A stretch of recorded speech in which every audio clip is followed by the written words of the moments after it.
Well, you have to start with rejection. You have to start with rejection and negation, just like La ilaha illallah. This has to do with the battle between truth and falsehood. You don't start with the affirmation of the truth. You start with the negation of falsehood, because you have to clear the table. You have to clear the table of all the debris, all the clutter, all the nonsense before you can lay the truth down. You see? You don't want to have the truth having to share space with falsehood. You have to sweep all that away. You don't want to build your house on a mountain of rubbish. You understand? You have to clear the space first. You have to clear the land. You have to clear the land of everything that's harmful, everything that's destructive, everything that could undermine your house. You have to build on a clean foundation. And you have to understand that this transition that the world is going through right now, this historic, really monumental transition of global power dynamics. This is something that many of us thought that we would never see happen. Wallahi, we thought we'd never see this happen. You're seeing the United States of America retreat. You're seeing the United States decline. You're seeing them recede. You're seeing them regress into being nothing more than just a regional power. And even as a regional power, you're seeing America implode. They're eating each other. They're eating themselves. So you should understand that this represents a judgment. You have to understand that this represents a judgment, not just on America, but on the entirety of so-called Western civilization. I don't care if you're intelligent enough to understand that this is a divine punishment, which it is, but even if you're not intelligent enough to understand that, you have to understand that it is a judgment in terms of proof, even in the secular scientific sense, meaning it's a flawed process that is resulting in a flawed outcome. Either way, you have to recognize that what we're seeing is a conclusive evidence that the West's overall approach is unsuccessful and it's unsustainable. And that it's unsuitable, therefore, for anyone to try to emulate or follow or adopt. No, it has to be rejected. It has to be refused. It has to be negated. Not only because it's morally wrong, but because it's wrong practically. It doesn't work. You understand? You don't have to be religious to see that. The West objectively is a failure as a so-called civilization. Now, of course, I've repeated that in my content, and I've emphasized it repeatedly in my content, and that's because of what I just said, because you have to negate and sweep away all of the falsehood before you can lay down the truth. And I mean sweep it away completely from your hearts and from your minds. Because we're entering into an era now that will require us to build. We need to develop truly a civilizational architecture, intellectually, politically, culturally, and in every field. We need to develop an architecture that is wholly our own without any contaminating elements from that failed Western experiment. Because the truth of the matter is, a great deal of even decolonial thought from the 1950s and 60s and 70s and so forth, it still had a lot of Western influence in it. It still had a lot of Western presumptions in it. You know, the typical decolonial movement of that era was them trying to say we can successfully, independently, be just as prosperous, just as successful, just as strong, and just as developed as the West. You see, they were still taking the West as a sort of a standard.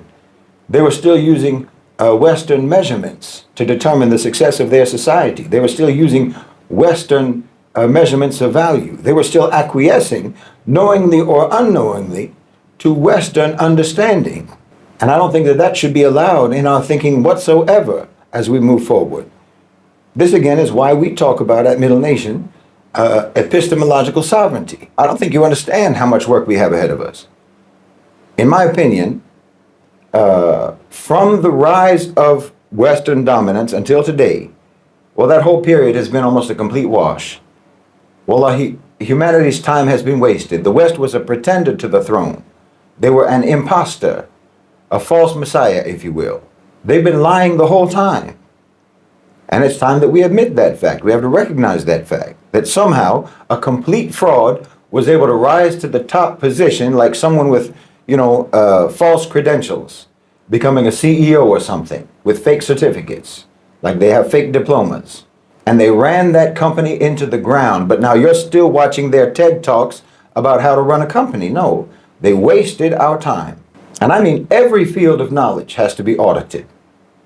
Every field of knowledge has to be audited. I don't care if you're talking about sociology or economics or medicine. Every field has to be audited to where you can look at when and where and how the West got involved in that discipline, and when and where and how they influenced the development of that discipline. You know, you need to dissect that.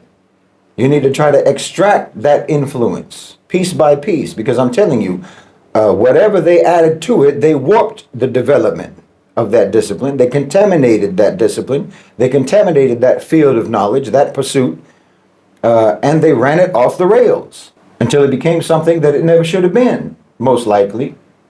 I know that you'll think I'm being overly dramatic. You think I'm being overly harsh or what have you, but I'm telling you objectively. Because listen, you're talking about a so-called civilization that operates on a number of foundational assumptions that they take as absolute truisms. And they've applied all of those assumptions to every field that they worked on. And those assumptions are wrong about life, about human beings, about reality, about the world, and about God. Those wrong assumptions then determine how they developed any field of study, any field of knowledge, and what they wanted to accomplish with that field of study, with that field of knowledge, and how they interpreted their findings. They have the opposite of the Midas touch. Everything they get their hands on, they corrupt, they poison, they pervert. They can't help it, but that's what they do. Again, because they have no connection to the truth.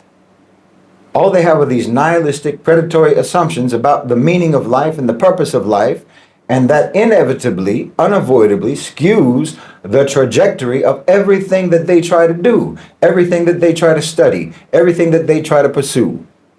They're not objective people in any way whatsoever. They lie to you because they lie to themselves, and because they don't even think that truth is a thing that exists. Wallahi, they have a derogatory view about humanity.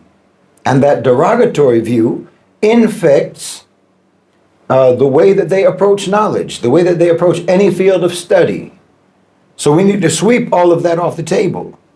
We need to accept that we have been letting them, or we have been forced by violence, or by the threat of violence, we have been forced to let completely unqualified, completely immature, unwise, incompetent people run things for years and years and years, and it's been a complete waste.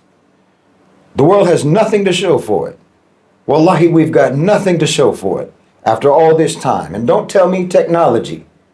Why, if you tell me that we have technology to show for it, then that's exactly what I'm talking about. That is exactly the derogatory view of the human race that the West has that I'm talking about. Let's be honest. Every technological advancement that you made was fueled by blood and by suffering. Your industrial revolution was made possible by chattel slavery and by working miners to death. I mean, you name me one thing that you built that wasn't built with bones and glued together with the blood of slaves, with the blood of the poor, with the blood of the working class, the bones and blood of children in Africa, in Asia, in Central and South America, and the poor and the working class of your own country. You tell me something that you built that wasn't built that way. And you never even bothered to try to figure out a way how you could make things without carnage. You know, you never even bothered to try to advance technologically, or try to figure out how you could advance technologically without causing millions upon millions of people to live and die in misery, in sickness, in poverty, and in terror. You line up the corpses of your colonial victims and you call that a supply chain. Yes, we're all just a conveyor belt to you. We're all just an assembly line. People being sacrificed for your products, for your profits. Put that on your glossy pamphlets about Western technology and tell the world how much you contributed to the betterment of humanity. No, we know better. And never mind talking about what you even built that modern technology for in the first place. Never mind that every single modern technological advancement that you've made was technology that you pursued specifically for the purpose of being able to kill and terrorize humanity in worse and worse ways and on larger and larger scales. Yes, literally, to kill and to terrorize the very populations whose resources you used to make that technology. No, the world has nothing to show for it. We've got nothing to show from your global dominance whatsoever. There's nothing to show that's worth the toll. And then watch, someone in the comments is going to say, when I said all of that, someone in the comments is sure to say, well, stop using computers then. Stop using smartphones. No, why should we? We paid for these things with our blood, sweat, and tears. The Muslims paid for it. The Africans paid for it. Asians paid for it. The whole global South paid for your technology. They paid a higher price than you can even calculate. And we paid over and over again. Why, there isn't a single type of technology that's been developed in the West that shouldn't be delivered free of charge to every country in the global South.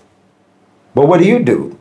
Is that what you do? No, you refuse technology transfers, you see? You don't want us to have the technology that you made with our own minerals, with our own resources, and with our own labor. We have to pay for it with money after we already paid for it with blood. The audacity. It's shameless. Like I said, you can never, it never even occurred to you to try to figure out how to have oppression-free development, carnage-free development. It didn't even occur to you that human suffering was even something that you should try to eliminate from your development program, from your development process. Because like I said, underlying everything that you do, you have these grotesque, anti-human assumptions at the foundation of everything that you do. You have this derogatory view of mankind. You have this classist, racist, elitist, materialistic, nihilistic, predatory approach to life, and it affects and influences everything that you do and how you do it. So for you, if we can make something by means of slavery and by means of violence and death and killing and exploitation, well, why change the model? It produces nice things. It produces nice devices. What's wrong? The system is working. You can wipe the blood off, no problem. No. If you're someone who cites Western technology to rebut what I'm saying, then you're just proving my point. Your so-called civilization does not consider human beings to have intrinsic value. Wallahi, it's a sick mentality. That sick mentality just evidences what I'm saying. I mean, death and carnage and misery don't even factor into your calculation of the cost of production. Well, that's inhuman. We have to recognize that this is what kind of people we're dealing with. You have to recognize this. I think you've been making a mistake. You've been making a mistake of dealing with the West like they're normal. They're not normal. And again, I'm not even saying it is their fault. I don't think it is necessarily their fault. I'm not even saying that when they do what they do, they don't legitimately think that they have good intentions, that they don't legitimately think that they mean well. They might have really convinced themselves, for example, that Africans were better off being slaves and being treated as subhumans. They might have really believed that. They might have really convinced themselves that they were oppressing people for their own good.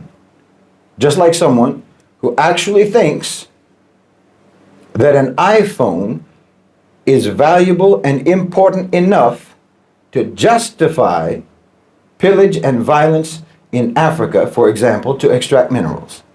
They might really believe that, but believing that is not normal. Do you understand? And understanding that, once you understand that and realize that, when you realize that, yes, in fact, the West is not normal, then that should make you understand that their contribution to any and every field of study has done nothing but inject abnormality to it. Again, no matter what field you're talking about, no matter what area you're talking about, this is the case. It'd be like if you had a professor at your university and you ultimately discover that that professor is actually also a serial killer. And he's been a serial killer the whole time that he was a professor at your college. Wouldn't you go back and audit everything that he ever taught at your school? Wouldn't you go back and look at his lectures? Wouldn't you go back and look at what exactly this person had been teaching in his classroom? And you'd start to notice things. You'd start to notice telltale signs in his lectures about what he really was and who he really was. You'd start to discover all sorts of signals in his content, in his lectures, that the man was actually a psycho. And you'd remove all of his lectures from your website or from your channel or what have you, from any sort of curriculum. Because you can't be sure that he wasn't folding into his talks all kinds of sick and twisted subliminal messages. Or anyway, you would realize that this person was not suitable to teach. Well, the West is not suitable to teach, and I don't even know if they're suitable to be taught, frankly. I don't even know if they can learn at this point, because the pathologies in the West are so deeply rooted, they're so deeply embedded in their so-called civilization, I don't even know if they can change. But I digress. My point is, they have nothing to teach us. They have wasted humanity's time by pretending to be an advanced and civilized and sophisticated civilization, and pretending that they know best, pretending that they're the most developed and the greatest society to ever grace the face of the earth. No, it's all been a huge waste of time. A huge waste of time for mankind. And if it weren't for the fact of their brutal, violent coercion and oppression, if it weren't for the fact of their tyrannical, vicious, warlike bullying and intimidation, if it weren't for that fact, then I think we should all be horribly embarrassed that we ever let it happen, that we ever took them seriously. It's only because we were forced that we have any excuse. Because objectively speaking, what the West has produced intellectually, philosophically, in their theories about economics and governance and so forth, it's laughable.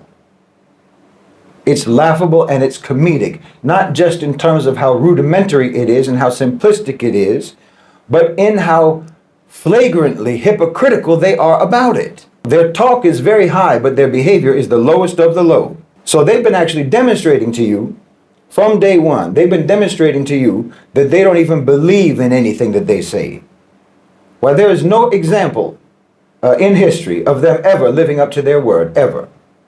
They've been showing you the whole time that they don't take any of their theories seriously, any of their principles, any of their beliefs about democracy, freedom, liberty, justice, human rights, equality, peace, and so on and on and on.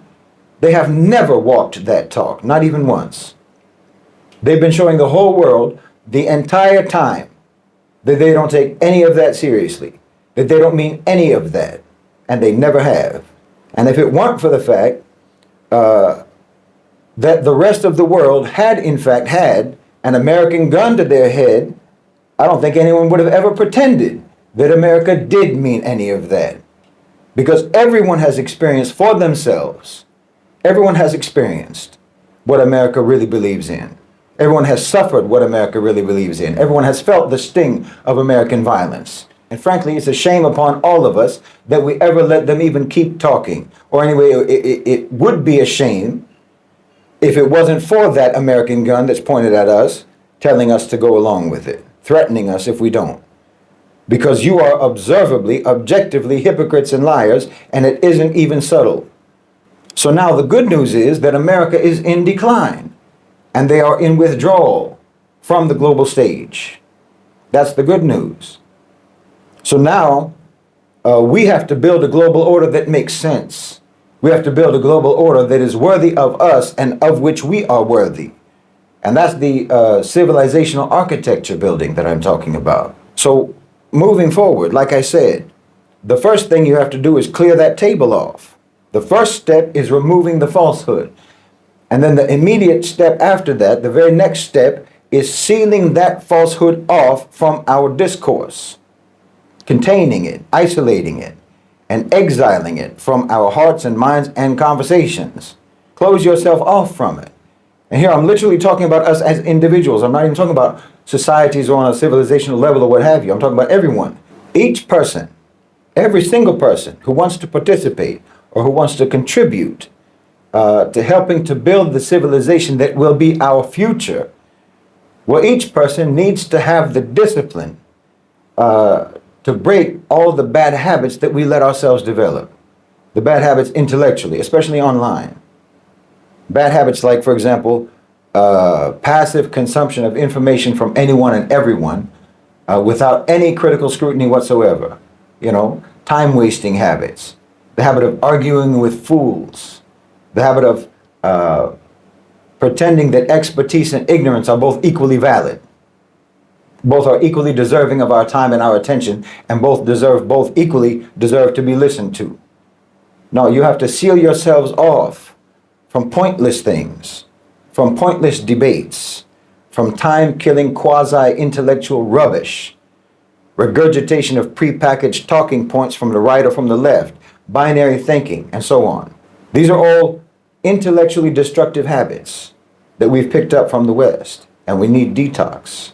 We need to break those habits. I would urge everyone, for the sanctity of your own mind, and for the value of your own intellect, and the value of your own time, you need to be disciplined and strict, and make an effort to not entertain foolishness and distraction online.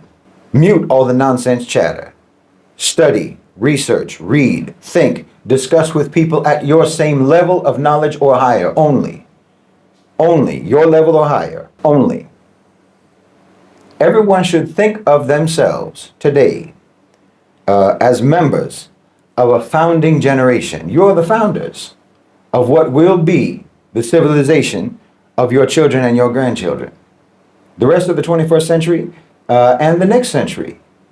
That's what you're doing. You are establishing now what civilization is going to be. So you have to be yourself personally the archetype of that. You have to embody that civilization, embody it. When you're around other people and when you're alone, that's integrity. Imagine yourselves right now, look at it this way. Imagine yourselves as time travelers. Bear with me. Imagine that you come from that high civilization in the future that's going to exist in the future. Sophisticated, intelligent, cultured, self-disciplined, dignified, accomplished, and so on. We're talking about a civilization that does not resort easily to violence. A moderate civilization, a mature civilization, where vulgarity, unrestrained emotionalism, hot tempers, self-indulgence, impoliteness, crudeness, time wasting, being unproductive, being lazy, being undisciplined, being undignified, being unread, being uneducated, being easily distracted, and superficiality. All of these things are going to be odd and barely seen in your society. That's not your culture. You come from a civilization where people think, where people read, where people study, where people respect knowledge. Think of yourselves as coming from that civilization. You come from a serious people, people who uphold family ties, who respect their elders and who respect their neighbors and who think about people, people who respect their spouses. You understand? You come from a people who learn and speak multiple languages and who understand the countries and understand the cultures and understand the regions where those languages are spoken and understand their histories. Think of yourselves as coming from a civilization that values wisdom, that values judiciousness, where the people are rational and reasoning and they think long term and they calmly solve problems from the inside out, not the outside in. They inspect the roots of a problem, the roots of an issue. In your civilization, each individual is a community builder, and they look up on and they check up on the situations and the conditions of those around them. Your people are generous people. You know, money circulates in your society. No man is a bottleneck of wealth. Everyone takes pride in earning wealth in order to circulate wealth, not just through charity, but through spending and through providing income through jobs and so forth, trading and so on. That's your civilization. Your civilization is peaceful and prosperous and healthy. Don't you want to live in a civilization like that?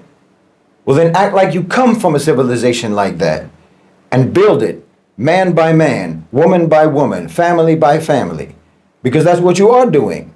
Whether you know it or not, that's what you are doing. The way you act today, the way you behave today, and the kind of behavior that you tolerate today, that is going to be what the society looks like that you leave for your children and their children. So think of yourself. You're a member of a civilization founding generation, because the global transition that's taking place in this generation, you know, everyone who is an adult today on this earth, wallahi, you have been blessed with the opportunity to truly build a new world, to truly build new paradigms, new approaches to life.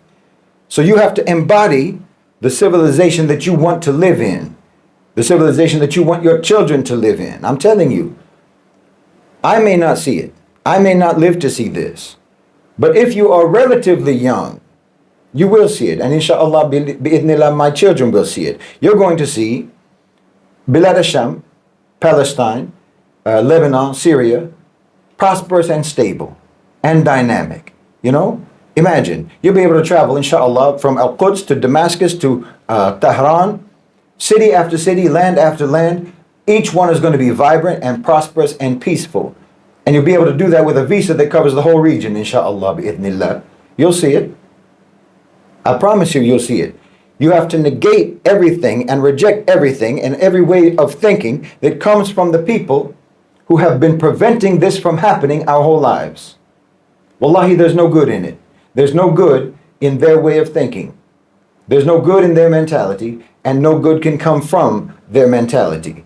The last 100 years, the last 200, 300 years, the world has been stuck on pause. We've been stuck in a vortex of Western lies and violence and fake Western leadership that did nothing but march us in circles.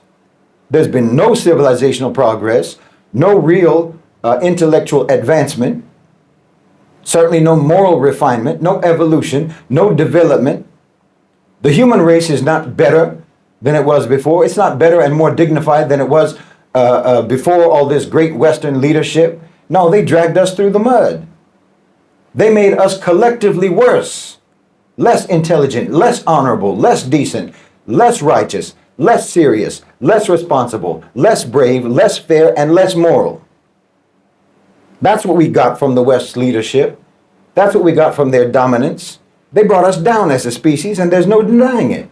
You can't deny it. Our grandparents, our great-grandparents were better people than you and I. They were smarter, they were stronger, they were more spiritually connected, they were more kind, they were more decent, they worked harder than we do, they were wiser than we are. You can't deny it. You can't deny it, but you can change it, especially if you're Muslim. Because for us, alhamdulillah, for Muslims, you know, that high civilization that I told you to imagine that you come from, that exists in the future, well, for us, we don't have to imagine it. All we have to do is remember it, because we had it. We had high civilization. We had that high civilization. And we can have it again, and we will have it again. And everyone will be uplifted by it. Muslim and non-Muslim, everyone will benefit from that. All you young people that I see online, you talk about Khilafah all the time. Well, just act like you come from there. You understand? Act like you were born and raised in that. And you just happen to be living right now outside of that beautiful, brilliant civilization. But it lives inside you, and you embody it, and you represent it. You are an ambassador of that civilization. You're an ambassador of that civilization that existed in the past and that will exist in the future. Think of today as a foreign land that you're traveling in, and show the people in this foreign land what your homeland looks like, what the people of your homeland are like, the qualities of your true civilization, because that's the reality. I told you before, Western domination is an historical anomaly, and it was always going to pass, and it is passing. Muslim civilization is a permanent feature of humanity. Ever since it was established until the last day, it's not going anywhere. We've just been living through a blip, and very soon, everything is going to get back to normal. So you have to make sure that when things do get back to normal, you're not going to be like a foreigner in that new civilization, that old new civilization. That civilization is going to be built. You're either going to fit in or you're going to be a misfit. So you go ahead and get everything out of your head that would make you a misfit in that kind of civilization. Everything that would make you stick out like a sore thumb in a truly refined, in a truly dignified and righteous and intellectual and sophisticated civilization. First, get rid of all that Western clutter. That's the first thing you have to do. Get rid of that Western clutter and rubbish from your life, from your heart, from your mind, and then build yourself up so that then you can be a building block that we can build that civilization upon.